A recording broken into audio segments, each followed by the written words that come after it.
Merci Cassandre. Ciao. Alors bonsoir à tous et à toutes, j'espère que vous allez bien. Je vais laisser dans un premier temps la parole à Julie qui va expliquer l'objectif un petit peu de ce live. Et puis après, on va se présenter, bien évidemment.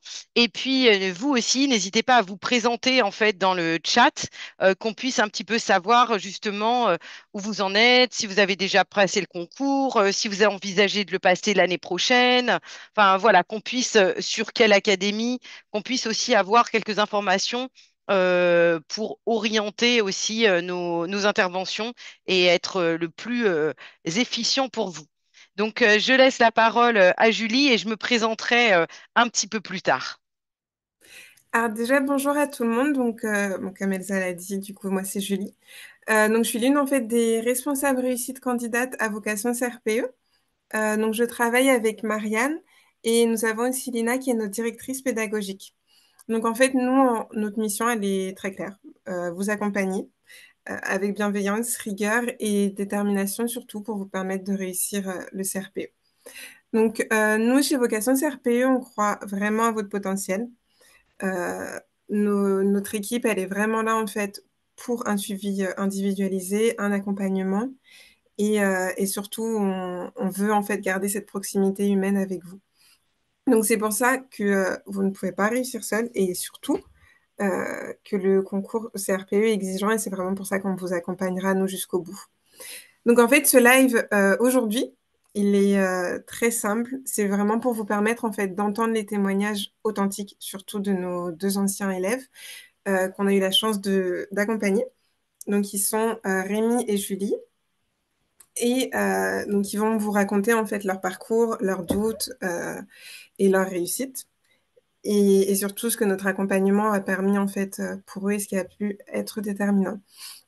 Donc on sait à quel point un projet de reconversion est porteur de sens mais aussi de doutes. Et donc vraiment, ce soir, à travers leurs histoires, vous allez pouvoir vous projeter, poser vos questions et pouvoir vous dire surtout que bah, pour vous aussi, c'est possible. Comme disait Elsa, on vous invite vraiment à répondre, à poser pardon, vos questions dans le chat. C'est vraiment important. Et vous avez en fait Romane, donc, qui est aussi une de mes collègues, qui pourra en fait vous répondre tout au long du live. Et voilà, je laisse la parole du coup à Elsa.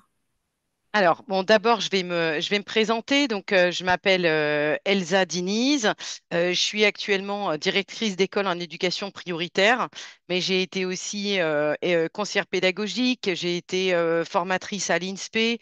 J'ai été jury de concours pendant de nombreuses années et toujours assez proche du concours. J'ai été directrice d'école d'application, donc j'ai accompagné des maîtres formateurs et j'étais PEMF. Donc, j'ai en fait dans les directeurs d'école d'application, on accompagne justement tous ceux qui sont sortants de concours et on connaît parfaitement du coup les attendus et ce qui est évalué. Et on fait bien la corrélation entre votre première année justement et le concours. Pour compléter ce que disait Julie, oui, une reconversion, c'est un enjeu important. Et en fait, on tient compte bien évidemment de cette reconversion. Dans le cadre de nos cours. On est toute une équipe à vocation CRPE. Ce sont tous nos formateurs. Ils ont pas mal d'années d'expérience. On a au moins aux alentours de 20 ans d'expérience. On est quasiment tous encore sur le terrain. Donc, ça nous permet de nous réactualiser. Et puis, bien évidemment, on est aussi jury de concours, donc on connaît bien les attendus. Là, du coup, je te relaisse la parole pour surtout qu'on puisse présenter les deux personnes qui nous accompagnent, à savoir euh, Julie non, et Rémi. Exactement. Je vais peut-être laisser la parole pour commencer à Rémi, si c'est bon pour vous. Juste une courte présentation, voilà. Et nous aussi, bah, justement, pour le témoignage, on vous posera quelques questions. Allez-y, Rémi, on vous écoute.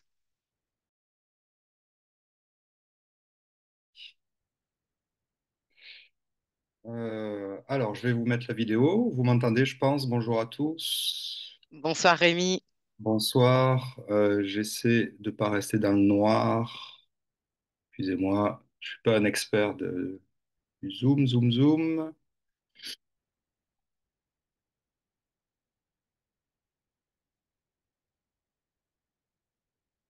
En Ouais. attendant juste que votre caméra s'active, du coup, juste bah, vous présenter dans les grandes lignes, Rémi, même si c'est à l'oral et on réactivera la caméra juste après.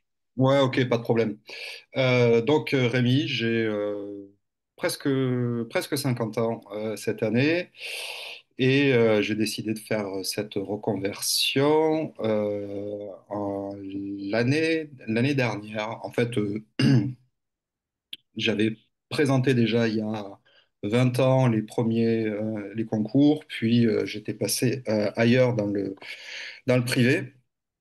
Et l'année dernière, j'ai eu envie de changer de secteur et l'enseignement était toujours présent. Donc, je me suis d'abord intéressé au poste de contractuel et puis j'ai décidé de sauter le pas en m'inscrivant tardivement et dans la foulée, je savais que, il fallait de l'aide pour réussir. Donc, j'ai cherché une formation et j'ai trouvé Vocation CRPE qui était euh, spécialement conçue pour les personnes dans mon cas en reconversion. Voilà, très rapidement. Ok. Et du coup, qu'est-ce qui... Enfin, on va voir, mais du coup, qu'est-ce qui vous a amené à vouloir en fait devenir enseignant? Parce que vous dites que vous cherchiez un autre domaine d'activité, mais pourquoi l'enseignement? Alors, il y a au moins deux raisons. J'avais envie d'un travail avec un supplément de sens, comme on dit. Ouais. Et la transmission et l'enseignement est quelque chose que j'ai toujours aimé et apprécié depuis la faculté. Et plus prosaïquement aussi, je voulais un équilibre vie pro, vie privée, plus en adéquation avec mes envies et de pouvoir travailler sans m'ennuyer en continuant à apprendre jusqu'à l'âge incertain de la retraite. Oui, en effet. Alors, il y a un certain nombre de candidats là, en reconversion qui justement recherchent davantage de sens. Et je tenais aussi à vous rassurer, au concours, on aime beaucoup en fait vos profils de reconversion parce que vous êtes souvent une catégorie de candidats au concours qui ont une certaine maturité, qui connaissent déjà les attendus du monde du travail, avec souvent une réflexion et un engagement qui est parfois plus marqué en fait que certains jeunes qui sont en fait en sortie de fac. Donc il y en a plein qui en reconversion ont des doutes en disant mais en fait moi je connais pas ce secteur. Vous l'avez vu là par exemple comme Rémi, vous aviez jamais enfin vous aviez été là eu un poste de contractuel mais avant vous n'aviez jamais enseigné particulièrement. Vous avez passé le concours sans avoir une vision complète du monde de l'éducation. On est bien d'accord?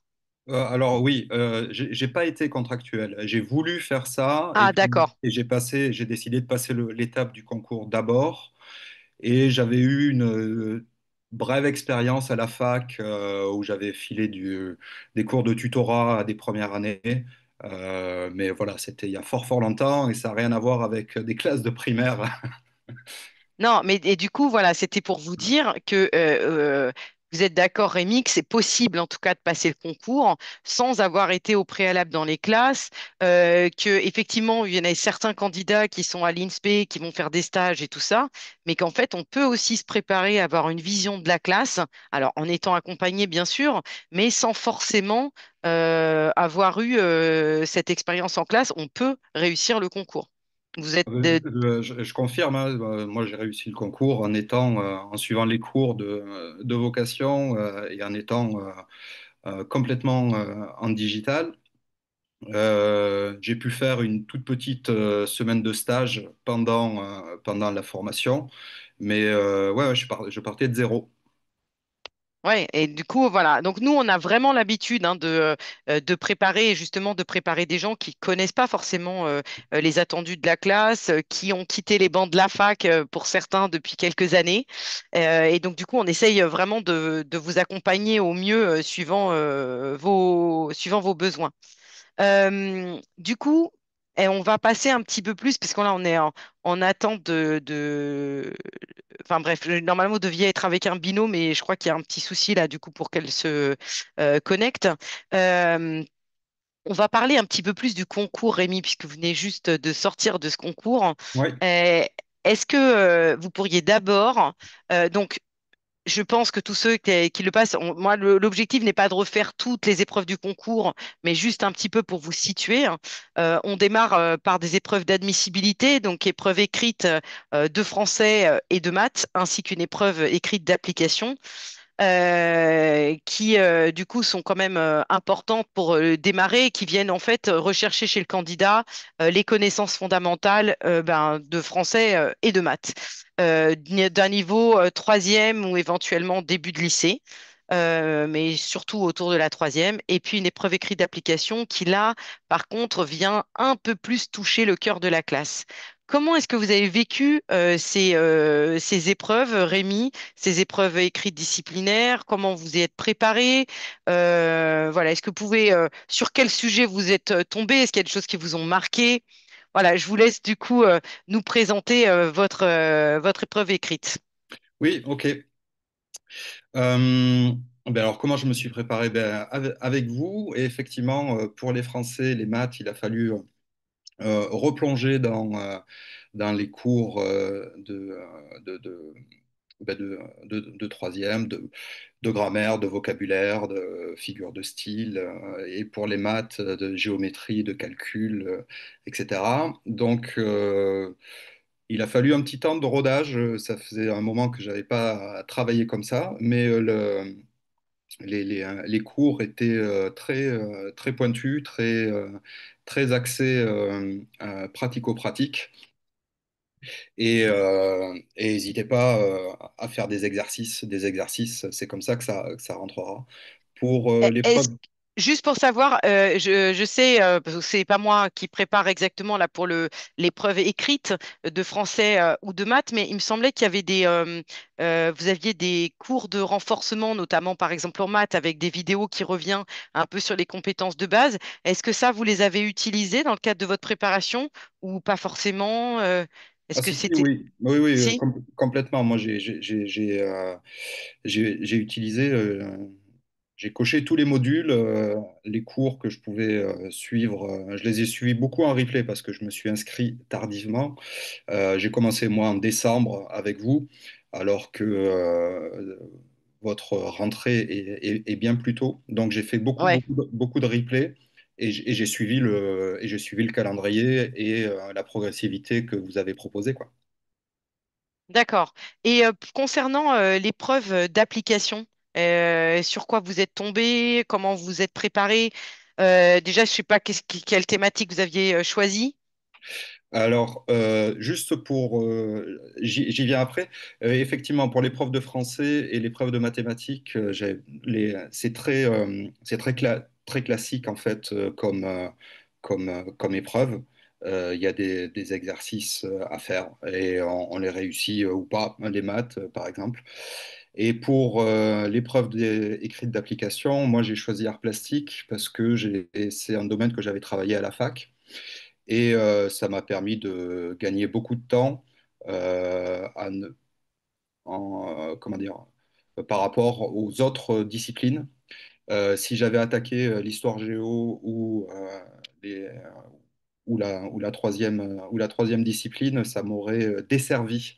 Mais c'est de par mon profil personnel. Ok. Donc, alors, oui, parce qu'effectivement, ce qui est important pour l'épreuve écrite d'application, c'est à la fois choisir un. Alors, on n'a pas besoin d'être forcément un expert dans ce domaine, puisque vous passez pas le CAPES pour devenir prof d'histoire géo ou prof d'art. Donc, effectivement. Mais par contre, il faut que vous ayez quand même une certaine appétence pour le champ disciplinaire. Parce que comme l'a dit Rémi, bon, c'est mieux quand on est intéressé, c'est mieux parce que du coup, lui, il avait déjà quelques connaissances, mais pour parfaire vos connaissances, notamment, je pense, pour l'histoire, la géographie, c'est important quand même d'avoir envie d'apprendre sur ces terrains-là. Et ensuite, on vient vous trier quand même les notions à savoir pour vous aider. Parce que sinon, c'est énorme hein, ce qu'on pourrait y mettre autour des différentes thématiques. Donc, on vient donner un recadrage de ce qui est fondamental. Et puis, la particularité dans l'épreuve écrite d'application, c'est la transposition un peu didactique. Est-ce que ça vous a posé problème, Rémi, le fait justement d'être capable de commencer à élaborer une séance ou une séquence autour de l'art ou d'analyser des travaux d'élèves? Vous avez eu quoi sur la partie pratique au concours? Alors, ça m'a pas posé de problème. Au contraire, l'enseignement de Déborah pour l'épreuve d'art plastique m'a énormément aidé pour les autres épreuves, Mhm, même pour les oraux après. Et sur la partie du concours, écoutez, je me rappelle qu'il y avait eu effectivement une œuvre au programme et il a fallu proposer une séance de travail aux élèves à partir d'un corpus d'œuvres. mhm. J'ai plus exactement quel type de séance il s'agit, par exemple une séance de découverte ou une séance de réinvestissement. Mais la manière très très précise dont euh,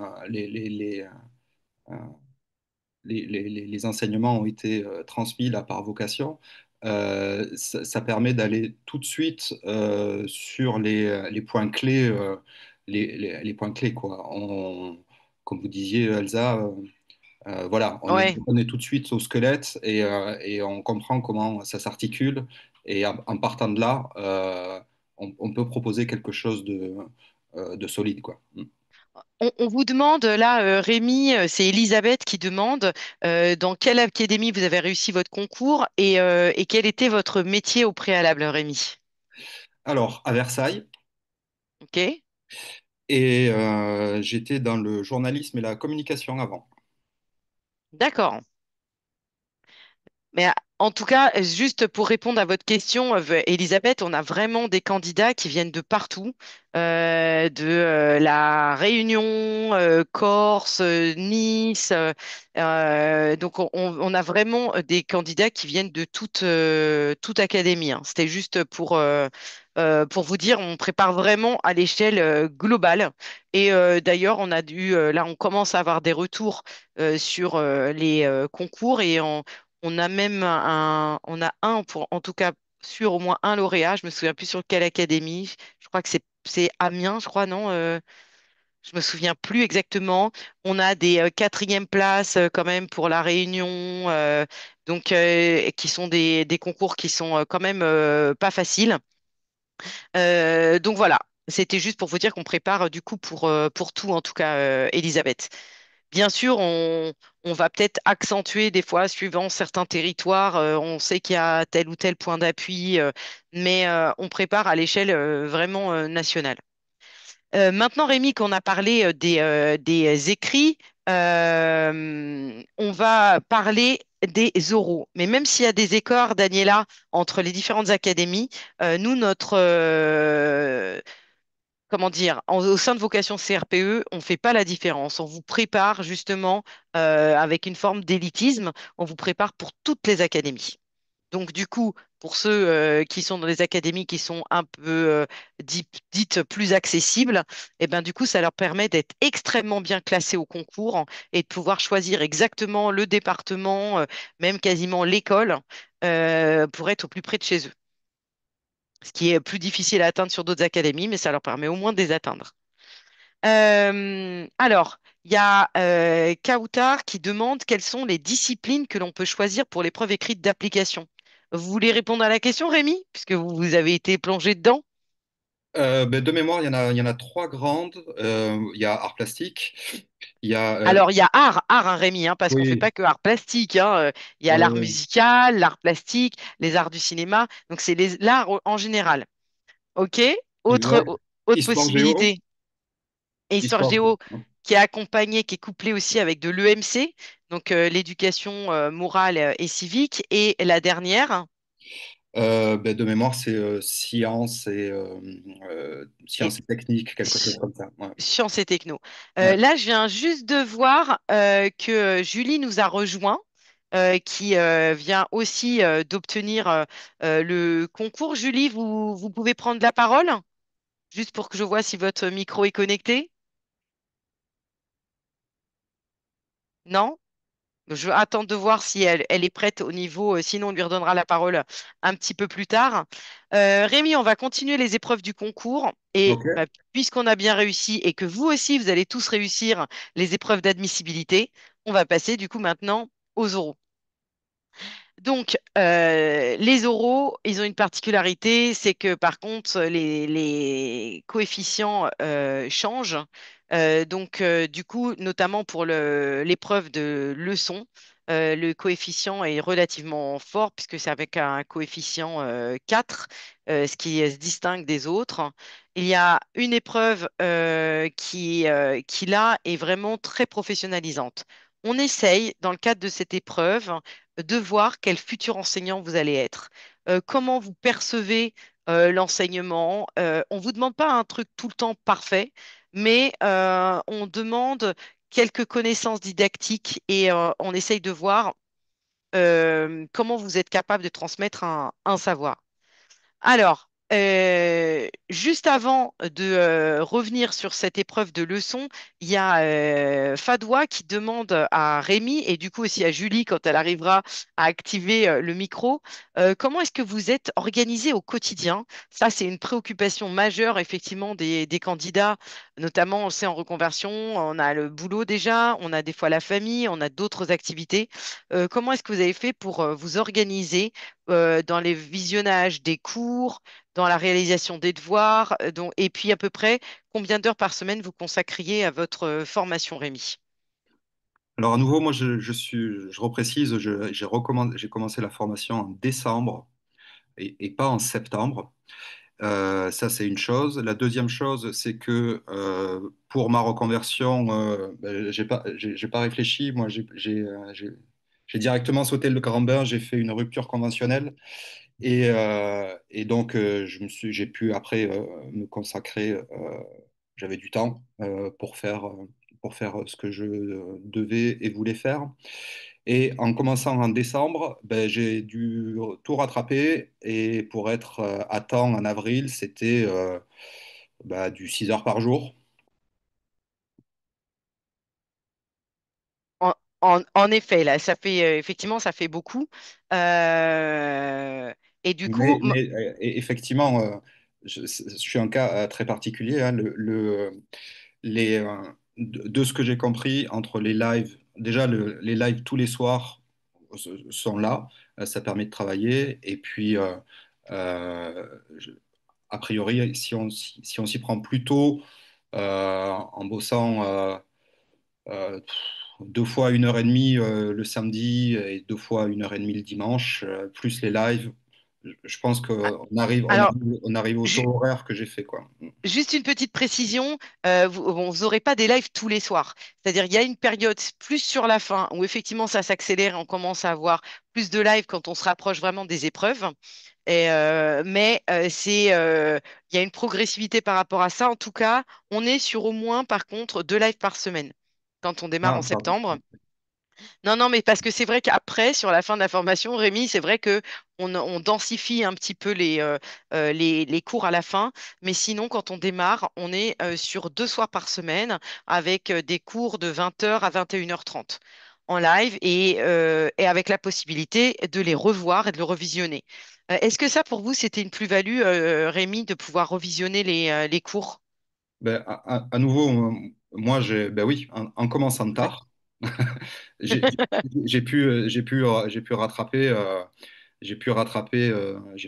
tous les cours, quoi. Donc, je faisais les lives qu'il y avait le soir et la journée, je rattrapais ce que j'avais pas vu des mois précédents. C'est pour ça que j'ai une vision plus dense Mm. que ce que vous venez de dire, Elsa. Oui, d'accord. Est-ce que Julie, vous avez réussi à vous connecter votre micro, juste pour pouvoir voir si vous pouvez aussi nous prendre la parole, Julie? juste pour que vous aussi vous puissiez du coup nous donner votre témoignage des écrits et des oraux. N'hésitez pas en tout cas si vous y arrivez à me faire un signe pour prendre la parole. Alors, juste pour compléter un petit peu là ce que disait Rémi, il y a par contre, Rémi, maintenant si on parle de l'oral, dans l'épreuve de la leçon, sur quoi vous êtes tombé et là aussi, comment est-ce que vous vous êtes préparé, quelles ont été la plus-value justement d'être accompagné ou pas. Donc, dites-moi. Alors, la plus-value a été comme ce que je disais précédemment, c'est-à-dire qu'on arrive avec une structure et on est un petit peu des 4x4 grâce aux enseignements, quoi. Et le sujet, n'importe quel sujet qui tombe, on a les possibilités et les savoirs pour y répondre. Et ensuite, il y a effectivement les entraînements, les oraux blancs que vous proposez qui sont vraiment riches. Et je vous conseille de le faire parce que l'épreuve des oraux porte bien son nom. C'est une vraie épreuve. Le jury est bienveillant, mais pointu et exigeant. Et, euh, et effectivement, là, autant on peut s'en sortir avec les maths, peut-être tout seul, mais si on n'est pas aidé sur le jury et sur les entretiens, ça devient très compliqué. Ouais. Mm. Oui, c'est sûr. Alors, c'est vrai qu'en fait, dans le cadre des cours, on revient vraiment, il faut avoir des connaissances en fait didactiques, c'est-à-dire que bon bah vous avez appris à écrire, vous avez appris à lire et tout ça, mais là d'un coup l'enseigner en fait à des élèves, ça demande complètement une autre démarche et on vous accompagne vraiment à comprendre qu'est-ce que bah, justement qu'est-ce que comprendre pour un élève, comment je peux l'enseigner. Donc en fait on a tout un pan vraiment sur la démarche didactique. On a aussi, puisqu'on a une pluralité d'élèves, on essaye vraiment de vous accompagner aussi. Ce qui est important, comme le disait Rémi, il y a quelques questions qui sont un peu pointues. Ben, dans les questions pointues, justement, il peut y avoir les erreurs types. Là, s'il y a tel élève qui a telle difficulté, qu'est-ce qu'on peut mettre en place? Quelles sont les traces écrites qu'on va garder d'une séance? Ou quels sont les critères de réussite? Quelle est la place de l'évaluation? Nous, on connaît hein, toutes ces questions qui sont récurrentes et qui sont fondamentales aux apprentissages. Et ça, on le distille en fait au sein de nos cours. Et puis peu à peu, on vous amène effectivement à devenir des 4x4, comme dirait Rémi. Et puis, on aborde, et ça, c'est transverse à tous les champs disciplinaires, là, comment est-ce que j'organise le groupement de ma classe? Est-ce que je les fais travailler par deux, à quatre, en individuel? La gestion du temps, quelle est la posture de l'enseignant pour transmettre le savoir? Quel style d'enseignement? Donc, en fait, on vous amène, vous avez bien vu, Rémi, il n'a jamais été en classe au préalable. Et ça l'a pas empêché de assez rapidement voir quel type de séance on pouvait faire, essayer d'expliquer ces démarches via en fait les cours. Est-ce que du coup, Rémi, vous avez l'impression au travers des cours justement de mieux appréhender la classe, d'avoir une vision de ce qu'était la classe, même sans justement avoir eu cette expérience? Est-ce que les cours vous ont aidé à ça? Alors, totalement. Ensuite, pour être parfaitement honnête, il y a la réalité de la classe Mm. où si on peut faire un stage, si faites-le, parce que il y a tout l'aspect du métier qui vient après, gestion du groupe, tout ça, qui est pas, qui est pas évident quand on fait que de la théorie. Alors, là, justement, je vais juste après laisser la parole à Julie qui nous a rejoint là aussi. En tout cas, son micro fonctionne. C'est pour ça que, à Vocation CRPE, on vous accompagne bien évidemment pour préparer le concours. Mais l'année prochaine, Rémi, on vous lâche pas. Et quand on va voir la gestion de classe pour de vrai, quand vous allez prendre en charge la classe, là, dans quelques mois, on va vous accompagner justement avant la prise de classe, pendant les prises de classe, pour justement ajuster aux problématiques que vous allez rencontrer sur le terrain. Donc, du coup, on vous accompagne encore l'année prochaine avec un post-admission pour tous les lauréats de concours. Certains aussi, des fois, nous rejoignent. Ils n'ont pas eu le concours, mais en fait, ils décident de prendre un poste de contractuel et du coup, on les accompagne. Donc, effectivement, vous avez raison. Il y a un gap entre la théorie et la pratique, du moins au début, et on vous accompagne aussi à passer ce petit cap. Euh, alors, juste une question d'Elisabeth et après je donne la parole à Julie pour qu'elle se présente. Donc, lors de cette épreuve, le jury connaît-il notre parcours? Lors de l'épreuve de la leçon, non, Elisabeth. Pour l'épreuve d'entretien, oui, puisque vous allez vous présenter, donc vous présenter votre parcours. Mais en fait, quand vous arrivez à l'épreuve de la leçon, non, on connaît juste vos noms, prénoms, et c'est tout. On ne sait pas vos notes non plus à l'écrit, on ne sait pas d'où vous venez, on ne sait pas que vous avez... Enfin, on connaît rien sur vous, Elisabeth. Vraiment, je vous le jure. On a juste les noms et prénoms. C'est tout. Tout ce qui s'est passé au préalable pour vous, on ne le sait pas. Donc, on peut déjà se détendre sur ce point-là. Julie, puisque maintenant vous êtes parmi nous, déjà, Oui, on va... Ah bah voilà, ça y super! est, Ça y est! excusez-moi. Et Oui, est-ce oui. qu'en bonus, on peut avoir la caméra, Julie, ou pas? Eh ben, je crois pas. Je sais Hmm. pas, n'y arrive Bon, pas. Je suis désolée. peut-être à la fin, peut-être à la fin. Alors, Julie, est-ce que vous pouvez rapidement vous présenter et nous donner un petit peu votre parcours, ce qui vous a motivé aussi à passer le concours? Et voilà, alors, bah, pour répondre, il y avait une des questions, c'était ben, qu'est-ce que vous faisiez avant? Combien de temps vous avez consacré à la formation? Voilà, pourquoi le métier d'enseignement? Julie, on vous laisse la parole. Alors, bonjour, je viens de Corse. Je m'appelle Julie Luciani. J'étais DRH jusqu'à présent. Je viens à peine, il y a quelques jours, d'obtenir le concours. Voilà. Donc, ce qui m'a motivée à être enseignant, bon, ben, c'est que c'est un métier qui m'a toujours attirée.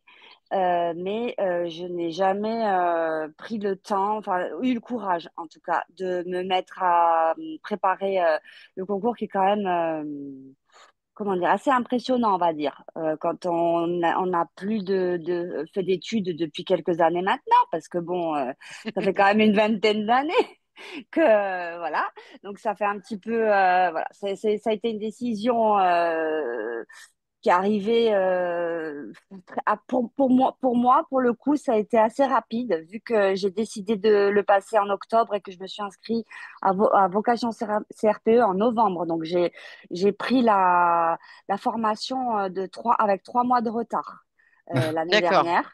Non, non, mais Donc, comme quoi, Rémi Bouba, voilà. il a pris la formation en décembre, donc Voilà, ben, moi je l'ai prise en novembre, donc c'est vrai que voilà, c'est un challenge, hein. Mais par contre, voilà, donc c'est pas infaisable vu que j'ai été admise cette année. Donc effectivement, ça demande de l'investissement. Mais Vocation CRPE a été et surtout qu'en Corse, il n'y avait pas beaucoup de postes là. ah non, il y Non. avait alors j'ai eu un peu de chance cette année, c'est-à-dire qu'il y avait 20 postes ouverts et Ah, il y c'est en déjà pas avait mal. voilà, il y avait 20 postes ouverts et il y avait 20 autres postes en bilingue parce que nous avons la langue corse aussi. Et en fait, j'ai eu un petit peu de chance parce que du coup, ils en ont ouvert 29 cette année au dernier moment et ils ont eu que 12 postes en bilingue. Parce que moi, j'ai passé en normal, c'est-à-dire sans passer le corse.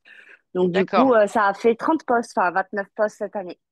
Oui, alors c'est sûr, mais par contre, 29 postes, c'est pas non plus énorme. Ah non, c'est pas énorme. Non, non, effectivement, ils en ont pris que 50 à l'écrit, hein, donc bon, voilà. Donc, bah, félicitations d'autant Voilà. plus, Julie. Voilà, c'était Elisabeth qui demandait est-ce qu'il y a d'autres académies. Bah, vous voyez, effectivement, il y a un gros gap entre certaines académies et là, on vous fait vraiment les caricatures sans faire exprès, Oui, puisque effectivement, le nombre de candidats qui sont pris à Versailles et le nombre de candidats en Corse, il y a un gap qui est important. tout à fait. Euh, alors, juste, est-ce que vous pourriez nous parler de la préparation, Julie, le temps que vous y consacriez, voilà, en quoi ça a été une plus-value d'être accompagné ou pas, ou est-ce que ça l'a été pour vous? Est-ce que, juste vraiment sur votre préparation, même si vous êtes rentré dans la formation un peu tard, est-ce que vous pourriez nous expliquer un petit peu ça?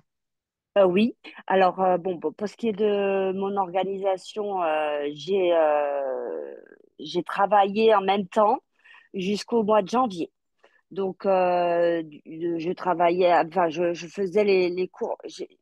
Alors, je suis pas un très bon baromètre parce que du coup, j'ai pris beaucoup de cours, en tout cas au début, en replay. Ça, c'est super parce que si on loupe les cours, on peut aller sur les suivre et à notre rythme, vu qu'on a le replay. Pour me mettre à niveau, ça a dû quand même mettre un petit moment, puisque quand on reprend en novembre, ça veut dire que je crois, Elsa, que vous aviez commencé en septembre, début septembre, au départ, et il y avait certaines personnes même qui étaient déjà inscrites depuis le mois de juillet, me semble-t-il. Donc, du coup, il y avait quand même pas mal de cours que j'avais en retard, donc j'ai fait beaucoup de cours en replay. Oui, Et en fait, on après, commence voilà. les écrits effectivement en septembre.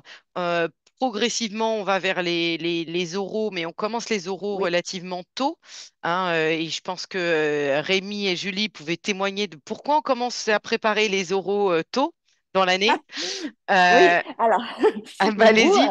alors, si je dois donner un conseil aux nouveaux arrivants, ne faites pas comme moi, voilà, et ne vous mettez pas à faire les oraux quand vous avez terminé de faire les écrits, parce que c'est un vrai problème sinon. Il faut le C'est... faire en même temps qu'on vous le dit. Je confirme.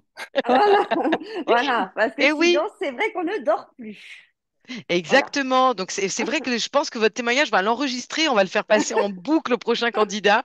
Donc, et vous voyez bien que quand je vous présentais la précédente slide et qu'on voit en fait qu'on doit réviser un peu tous les enjeux didactiques, qu'on Oui, doit voir un petit peu toute la pédagogie, qu'on doit voir en fait les erreurs que les élèves, auxquelles les élèves vont être exposés, tant à la fois en maths qu'en français, en tout cas pour la forme traditionnelle, mais on va y venir sur le nouveau concours où là, vous choisirez entre français ou maths, ça demande quand même des connaissances assez denses.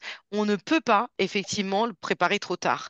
D'où le oui, fait que nous, on commence à lisser relativement tôt et en plus, vous ferez du lien entre les différents cours. Parce que ce soit les cours de maths avec Fred, les cours de français avec moi pour les oraux ou les cours que vous aurez avec les différents profs pour les matières d'application, vous allez commencer à faire du lien entre comment je construis une séance, comment je construis un apprentissage avec des élèves, comment je prends en compte l'élève, son fonctionnement. Et du coup, tout doucement, ça se met en place. Est-ce que vous confirmez, Julie et Rémi, ce petit lien qui peu à peu oui. s'établit? Oui. Alors, bon, pour les applications, en plus, enfin, je ne sais pas comment ça se passe cette année, mais moi, j'avais pris de l'application art. Ouais, Et bah comme Rémi. voilà. Et on travaille beaucoup la didactique déjà en écrit. Donc, ça m'a beaucoup aidé pour l'oral. Déjà, parce que comme l'application de art, est-ce que c'est toujours la même chose? Je ne sais pas, Elsa, avec le nouveau concours, mais l'application de art étant une séance à effectuer à l'écrit, Mm. effectivement, on a déjà quand même, quand on arrive à l'oral, quoi, travaillé la constitution d'une séance avec l'application. Oui, c'est-à-dire qu'en Voilà. fait, vous Mm. avez un peu une démarche Oui, tout déjà, à fait, tout une à fait. démarche d'enseignement. Et Oui, puis, vous allez apprendre, ce que je dis souvent en cours, vous allez apprendre une nouvelle langue. Quand vous passez le concours, eh oui. ben, vous allez apprendre plein de mots. Voilà, Julie rigole Je parce que confirme.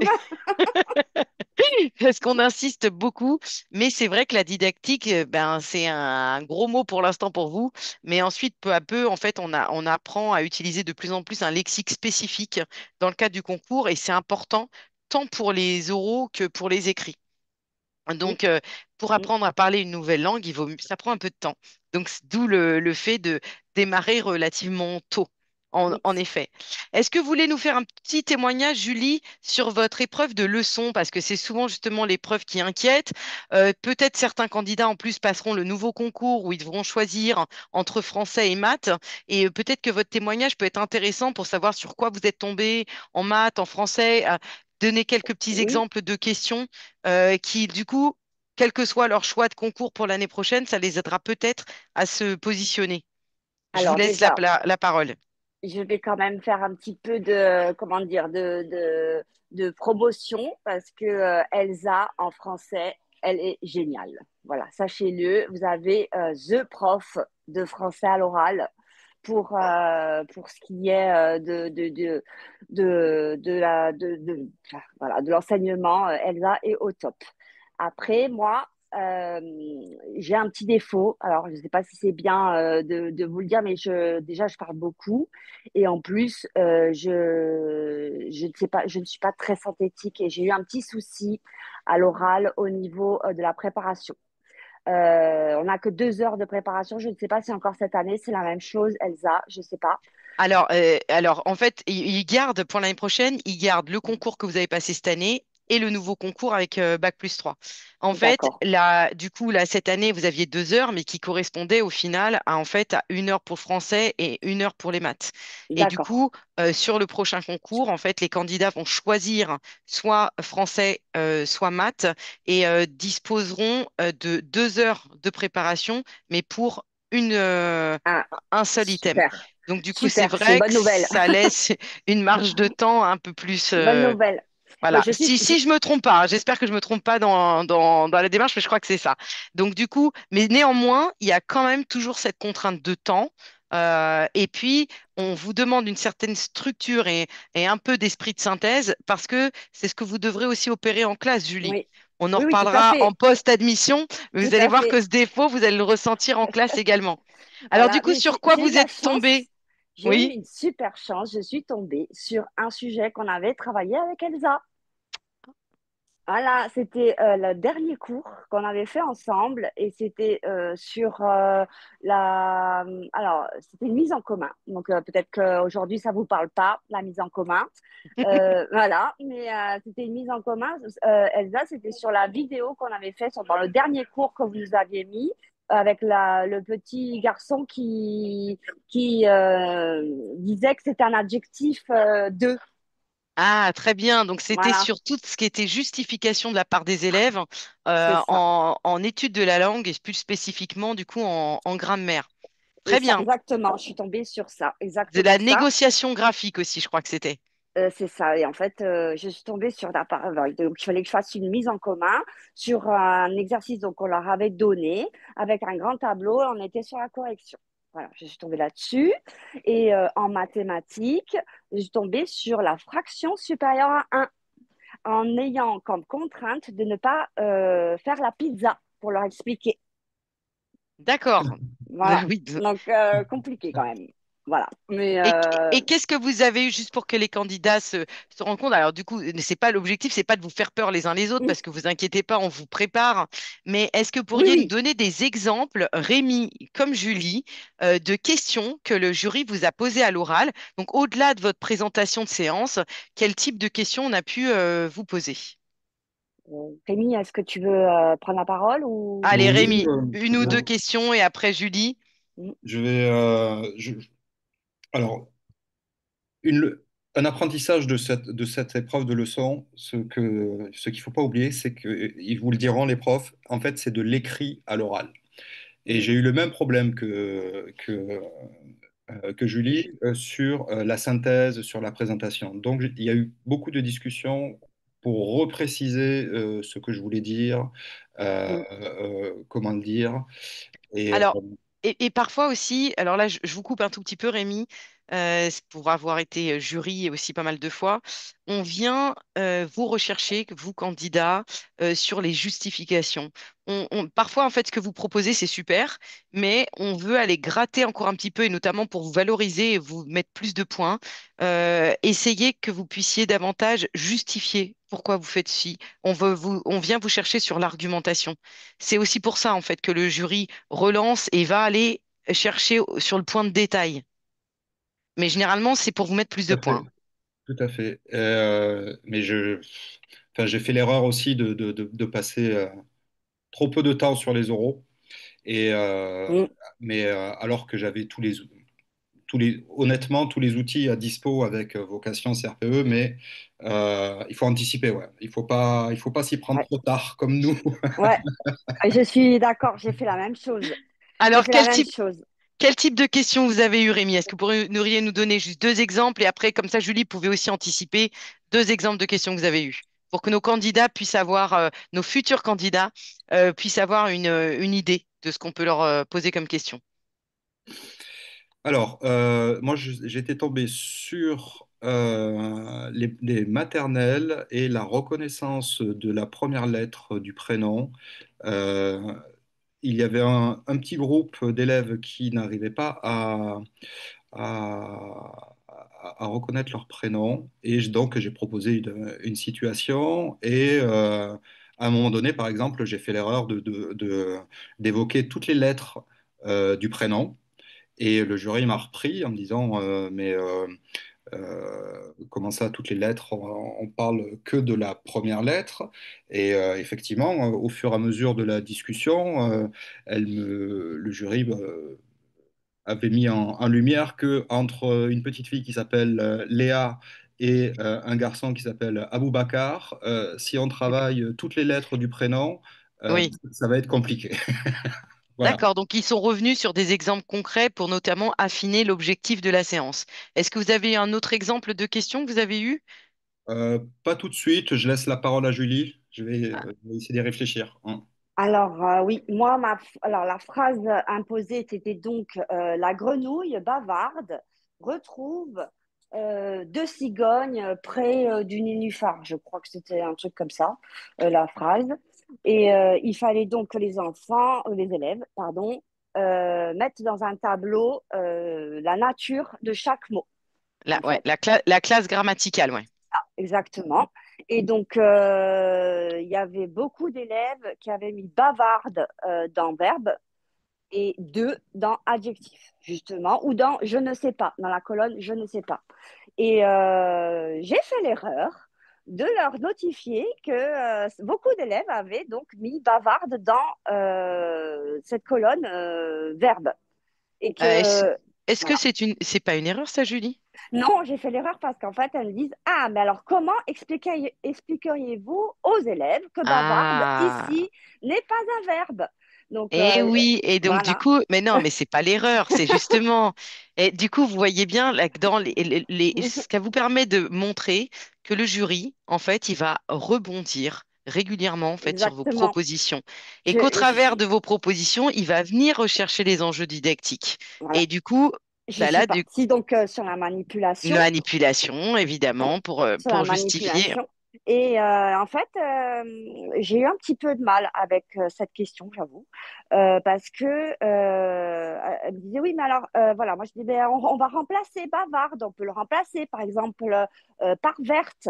La grenouille verte retrouve, donc déjà on identifie que c'est retrouve qui est le verbe. Et donc elle me dit ah, et si on le remplace pas, qu'est-ce qu'on peut faire d'autre?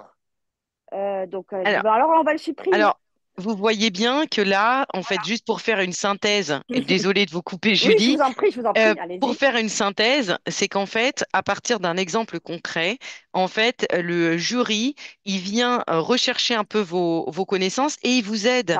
Ça, À partir d'un exemple, il va relancer les questions. Ah oui, mais là, et là, vous dites ça, mais et puis si un élève. Et du coup, c'est vraiment un échange direct face aux propositions, en fait, que vous allez faire.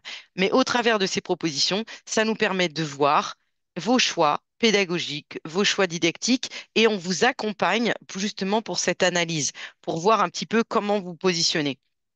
Maintenant, on va passer, du coup, on continue les suites des épreuves et on va passer sur l'épreuve. Donc là, c'est l'oral, là, c'était effectivement la leçon maths français, mais il y a aussi un autre combi, j'allais dire, au niveau des épreuves orales, c'est l'épreuve d'entretien.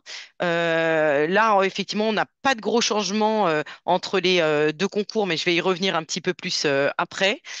Donc, une partie où vous démarrez en fait par une épreuve d'entretien où vous allez vous présenter votre parcours, votre motivation à devenir enseignant, mais aussi vous allez être exposé à des situations de terrain.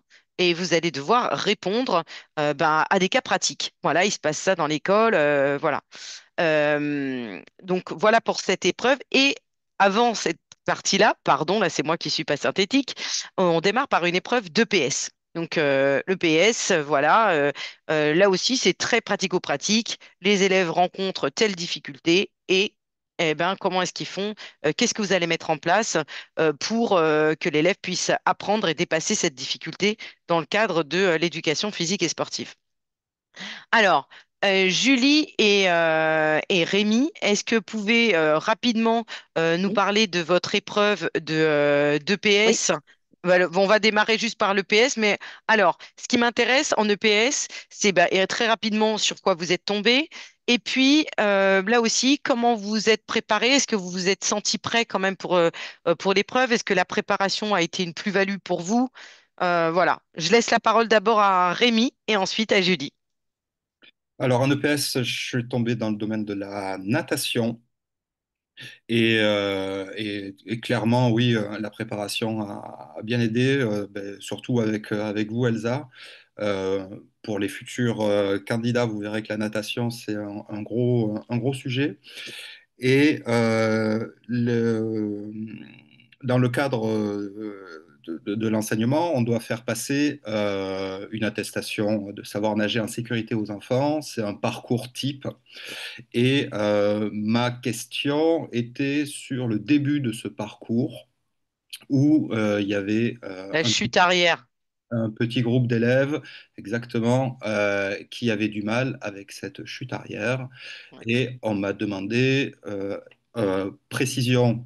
Ils sont par ailleurs tout à fait à l'aise dans l'eau, tout va bien. Et on m'a demandé de proposer une remédiation, c'est-à-dire de trouver des astuces, entre guillemets, pédagogiques pour... Dépasser l'appréhension de la chute arrière exactement. et de l'immersion complète.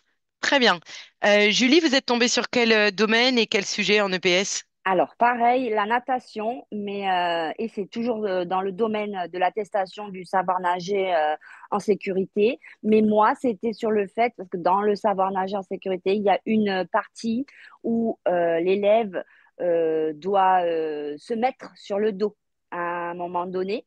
Et en fait, il avait du mal à passer du ventre sur le dos. Enfin, les élèves De, avaient beaucoup de mal. de la nage ventrale à la nage dorsale. Tout à fait. Donc, du coup, voilà, on m'a demandé de remédier. Alors, il y avait écrit exactement comment on appelle ça, dans le sujet, pardon, que la moitié des élèves avaient du mal. Donc, en fait, voilà, c'était important pour moi, la moitié, parce que ça voudrait dire que l'autre moitié y arrivait. Donc, je me suis beaucoup appuyée là-dessus. Est-ce que dans le cadre de la préparation, vous vous êtes senti, et vraiment, Ah, il y a pas de oui. souci, vous avez le droit aussi Alors, de dire les ah non, difficultés alors, ou si vous alors, manquez des choses.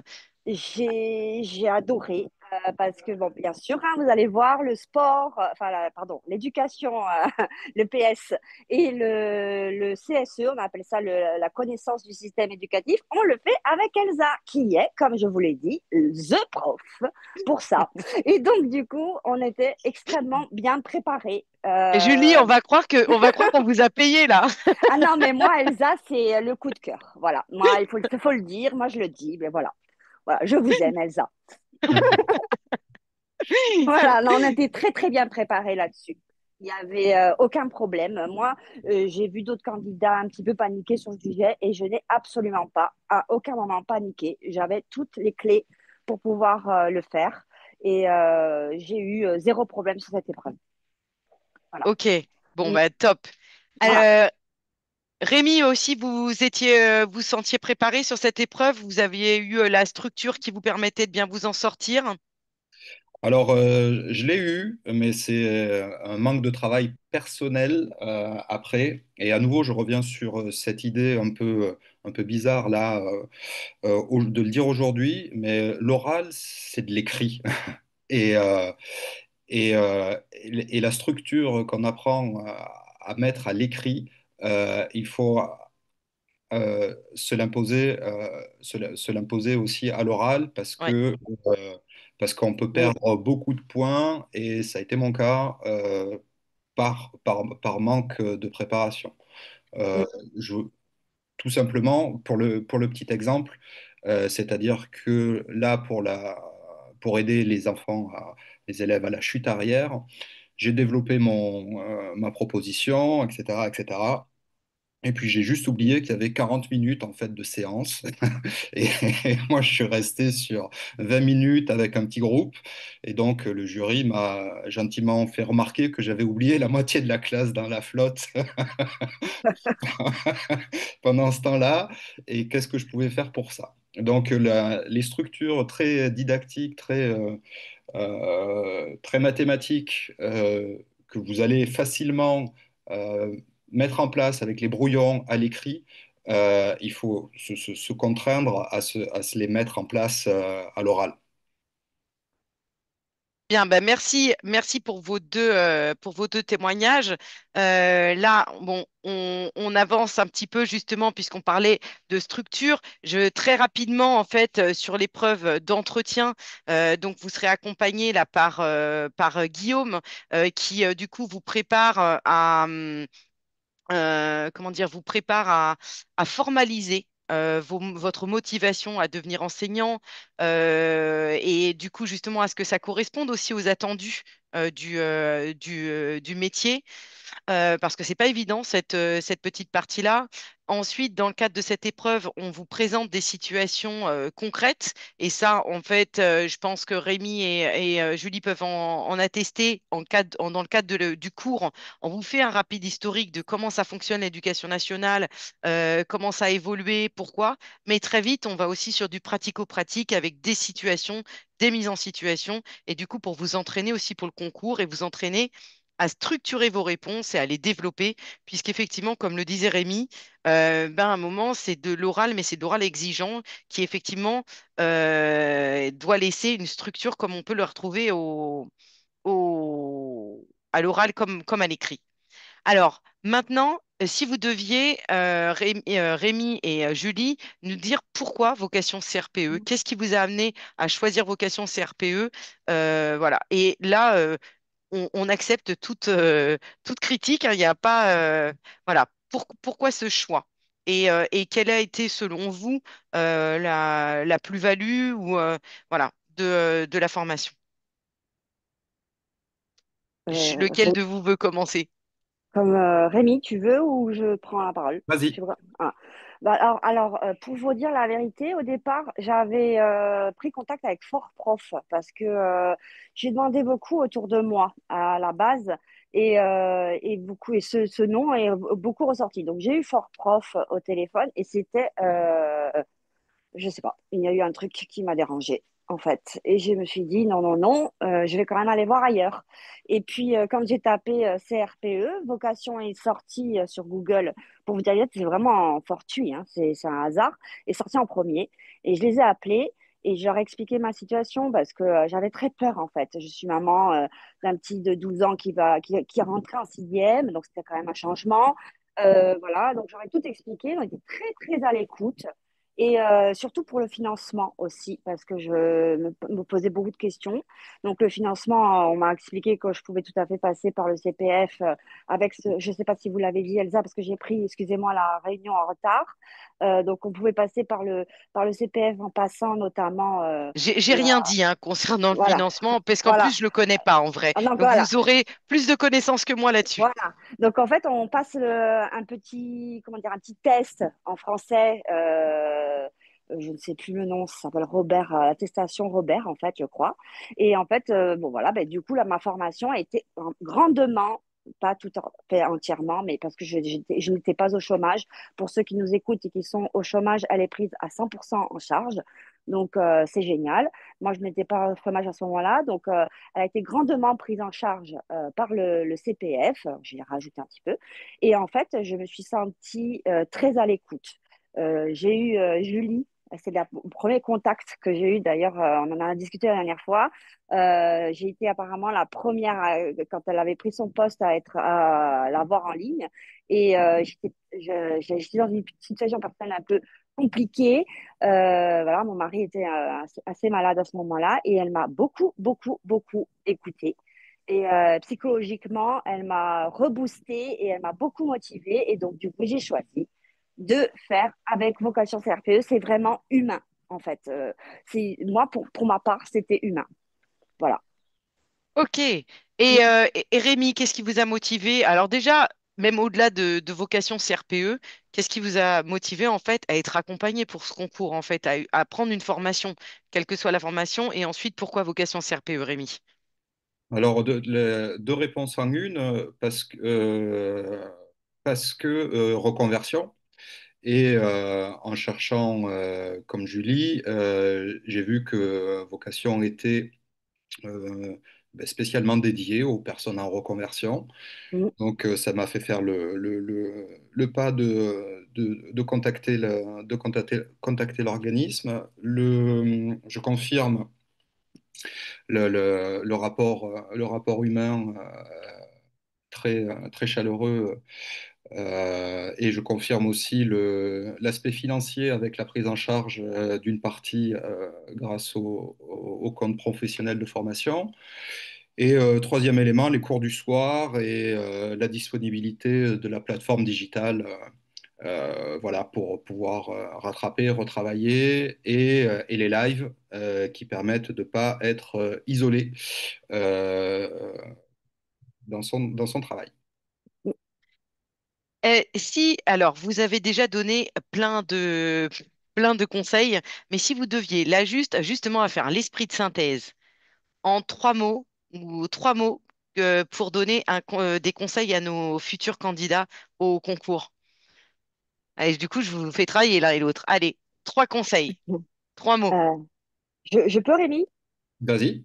Le premier, c'est de s'investir pleinement parce que effectivement, en vocation sur RPE, c'est le top, mais c'est pas magique et il y a beaucoup de travail personnel. Ça, c'est sûr. Ça, c'est le premier. Donc, de vous dire Ouais. que Et ça, pendant, quelle que soit la préparation, quelle voilà, que soit l'entrée, hein. ça, c'est sûr. Pendant 6 mois, il faut vous préparer à beaucoup travailler, à avoir des livres partout, des stylos, des crayons, partout, sur les mains, sur la bouche, partout. Voilà. Allez, La deuxième conseil, Julie. Le deuxième conseil, ça serait de vous mettre aussi sur Vocation CRPE vous met en relation avec les autres candidats sur un compte WhatsApp et c'est très bénéfique parce que, enfin, nous, en tout cas, on est tombé sur un super groupe et on s'entraidait beaucoup. Voilà. Et le troisième conseil, c'est l'oral. Voilà, ne pas faire comme moi, ni comme Rémi, et de écouter ce qu'on vous dit et de préparer avant, même si c'est vrai que c'est dur, parce que l'écrit, c'est tellement, bah, pour les gens qui sont en reconversion, c'est un challenge, quoi. C'est un vrai challenge. Et en fait, de se dire, ouais, bah, l'oral, je verrai après, hein. Donc, non, il faut pas se dire ça, parce que après, effectivement, alors, sur le sport, je dirais sur l'éducation, le PS, pardon, et la connaissance du système éducatif, c'est faisable de s'y mettre Ouais. un petit peu après. Mais sur les maths et le français, il faut s'y mettre avant. Voilà, c'est mon troisième conseil et c'est, je pense, très important que vous le preniez comme il est parce que ça m'a fait un peu défaut. Et Rémi, si on voulait compléter les conseils de Julie, allez, trois conseils en Euh, synthétique. ouais, alors le premier, temporiser, parce qu'on se prend un raz-de-marée d'exercices d'il y a des années et on a l'impression d'être perdu, mais les choses décantent et se posent. Donc, Euh, c'est patience aussi un petit peu, du coup, qu'il C'est faut ça, oui, avoir. oui, oui, Ouais, ouais. de la patience et ne pas forcer la machine. Vous allez avoir, par Cassandre qui est apparu au tout début, un des lives les plus intéressants qui est sur la méthode de révision et la méthode d'apprentissage qu'il faut suivre à la lettre parce que c'est extrêmement efficace. C'est vraiment de l'efficacité cognitive. Euh, pour les maths et le français, bah, faire des exercices. Faire et refaire des exercices. Et au bout de les premières semaines, on pleure et le troisième mois, ça devient un réflexe. On a les bonnes réponses par réflexe. Donc, il faut juste s'exercer.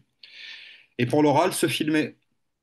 Voilà, se filmer avec, s'entraîner, apprendre ses séances, apprendre Et, sa et présentation. pour compléter votre conseil, allez aux oraux blancs. En fait, on vous propose Ah oui, des bien oraux sûr. blancs qui sont des sessions, en fait. avec 4-5 personnes, ça vous permet d'entendre les autres, de vous passer, d'entendre les questions. Et ça, c'est extrêmement formateur. Ça vous permet vraiment d'avoir un petit stage de révision.